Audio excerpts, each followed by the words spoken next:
Imagine somebody from 1950 looking at modern life. You pull a device out of your pocket. You can instantly contact hundreds of people. You can talk to someone on the other side of the planet in real time, for free. You can join communities for almost any interest imaginable. Rare orchid collectors, competitive cup stacking, medieval loot enthusiasts. Whatever you want, there's a group, probably with 40,000 members. You can see what your friends are doing at any moment. You have access to more human connection than any generation in history. And if you showed them all of that, they'd probably assume loneliness had been solved forever. But something strange happened. The more connected we became, the more people started reporting feelings of loneliness, not just occasionally, consistently, across different countries, different age groups, different lifestyles. In 2018, the United Kingdom became the first country in the world to appoint a minister for loneliness. Let that sink in for a second. A government position to fight a feeling.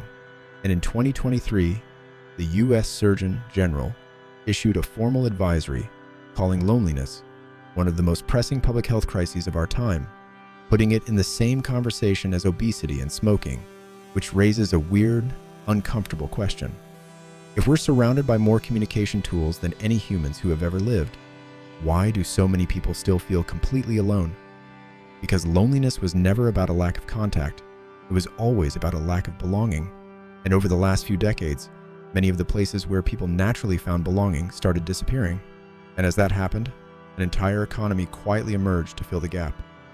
An economy built around attention, around connection, around companionship, or at least something that feels close enough.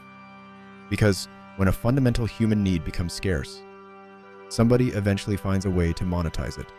When people talk about loneliness, they imagine physical isolation, someone sitting alone in a room, no friends, nobody to call. But here's the thing. Some of the most intensely lonely people alive are surrounded by other humans constantly. Celebrities, influencers, people interviewed on television every week, which means loneliness isn't simply about being around people. It's about feeling genuinely connected to them. For most of human history, that happened almost automatically. You were born into a community, extended family within walking distance, neighbors who knew your parents, local institutions that served as anchors. You saw the same faces week after week for your entire life. You belonged somewhere, by default, by geography, by birth. Our brains are literally wired for this. The neurochemistry of belonging, the oxytocin and serotonin that come from feeling known and accepted, that's not a preference. That's ancient hardware. We evolved in tight-knit groups for tens of thousands of years. Then modern life changed incredibly fast. The average American moves 11 times in their lifetime. Each move severs ties, builds new ones slowly, if at all. Work went remote. Suburbs sprawled. Car culture eliminated the accidental daily contact that used to happen when people walked the same streets and waited in the same lines. In 1940, roughly 7% of American households were single-person. Today, it's closer to 29%. And somewhere in all of that, people lost something they didn't realize they depended on. Not interaction. Belonging? Those sound similar, but they're psychologically very different. Interaction is a transaction. Information exchanged could be with anyone, could be with a bot. Belonging is something deeper. It's the feeling that there are people who know you, not your highlight reel, but you, and they're still here, still showing up. You can interact with hundreds of people and still feel like nobody really knows you, which, for a lot of people right now, is exactly what's happening. There's a concept in sociology called the third place. Home is the first place. Work is the second. The third place is the informal, communal spot where people gather without a specific agenda. The local pub, the barber shop, the diner, the park, places where you didn't have to buy anything to belong, where you saw the same faces week after week, where the social fabric of a community actually got woven through small conversations about nothing in particular. A Harvard political scientist named Robert Putnam documented what happened to these places in his 2000 book, Bowling Alone. He tracked civic participation over the second half of the 20th century. Club memberships down dramatically. Church attendance declining. Dinner parties rarer. Neighbors socializing falling. Even bowling leagues, one of the most popular social activities in post-war America, had collapsed. More Americans were bowling than ever, but they were bowling alone. His argument was devastating in its simplicity. The social infrastructure of American life was quietly disintegrating, not because people stopped wanting community, but because the physical spaces that created it were disappearing, replaced by suburban sprawl, television, longer commutes, and a culture increasingly optimized for individual convenience. And when those spaces disappear, something has to fill the void. Something always does. Here's where things get interesting. Markets are very good at finding unmet human needs. If people need food, businesses appear. If people need transportation, businesses appear. And if people need connection, businesses appear. Not because companies invented loneliness, but because loneliness creates demand. Think about how many modern products aren't actually selling products. They're selling community, identity, belonging. People join Discord servers, follow creators, watch live streams for hours, listen to podcasts while doing dishes, not just because of the content, because humans want to feel part of something. Twitch is a perfect example. People pay to watch someone play video games live, not recorded, live, because the live stream feels like being in the same room, because the streamer reads your name aloud, because the chat is moving in real time, because for a few minutes, you feel like you're somewhere. And to be clear, some of this is genuinely good. Some online communities create real friendships, real support, real opportunities. The subreddit that helped you understand your diagnosis, the server where you met your best friend. These things are real, but it's worth noticing the structure underneath. A product that genuinely solves loneliness is a product you eventually stop needing. A product designed to maintain engagement is a product you come back to tomorrow. Those are not always the same product. Here's the paradox.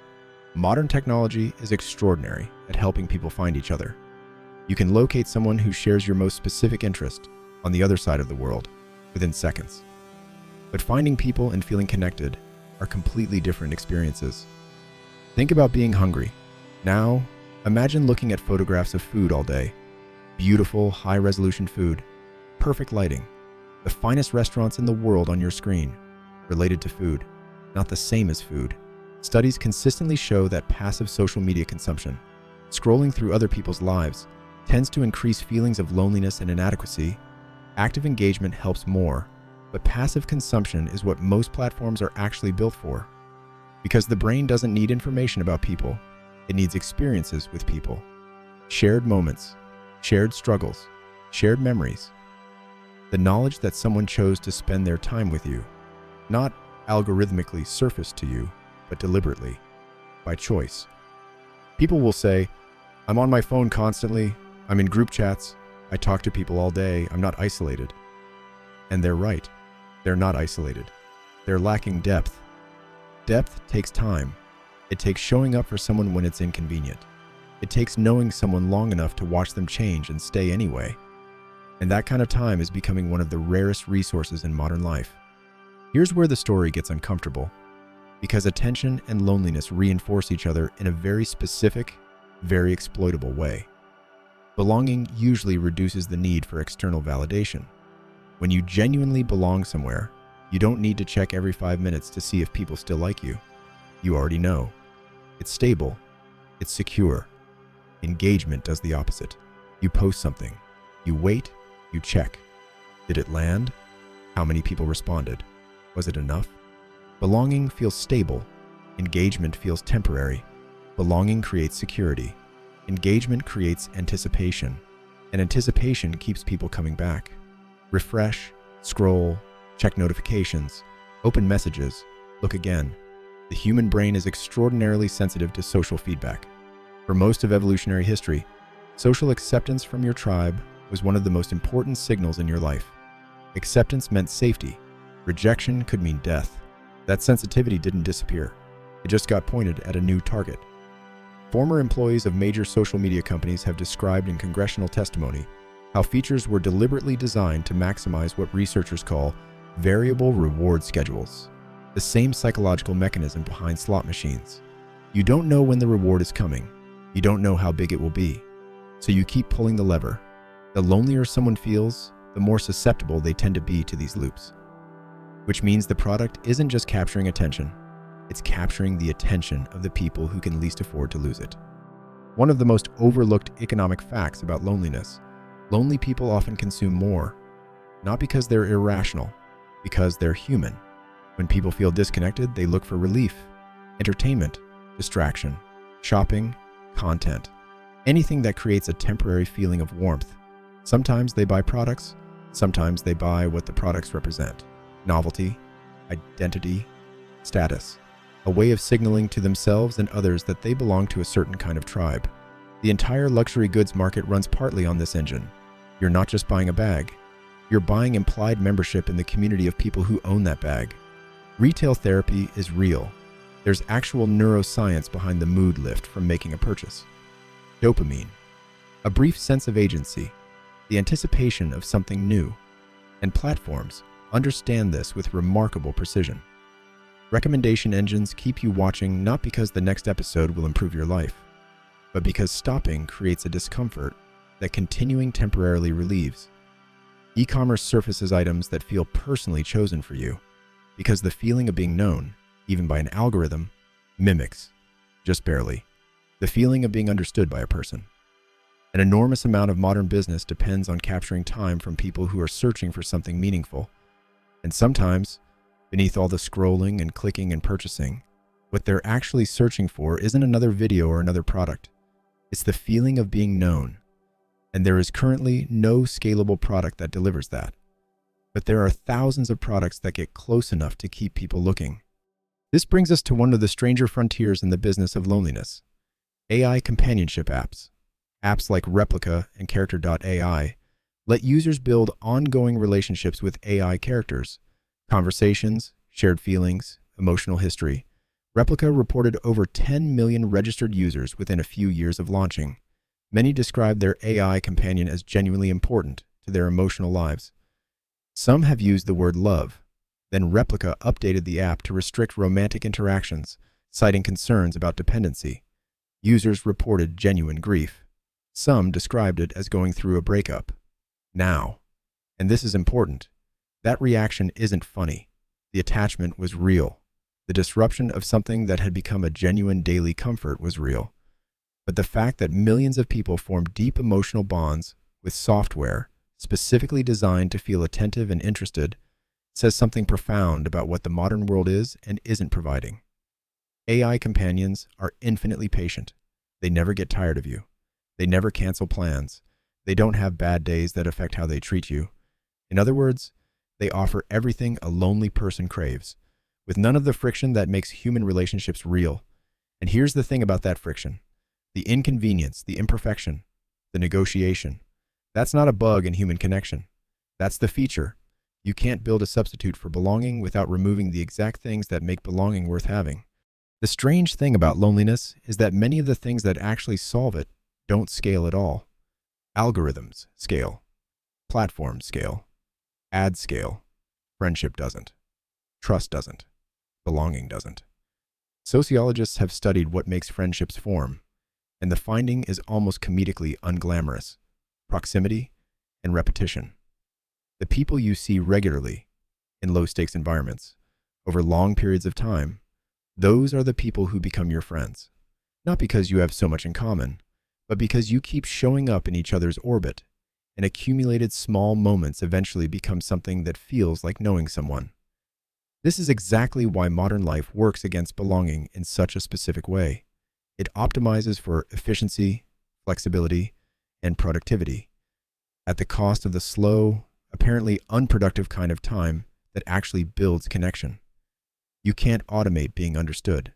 You can't mass-produce friendship. You can't manufacture belonging on demand. Belonging was never an information problem. It was always a time problem, a presence problem, a willingness to show up again and again for people who need you and can't offer you much beyond the fact that they're there too. Modern life got very good at almost everything except that. Here's the part nobody wants to talk about, because it's deeply unsexy.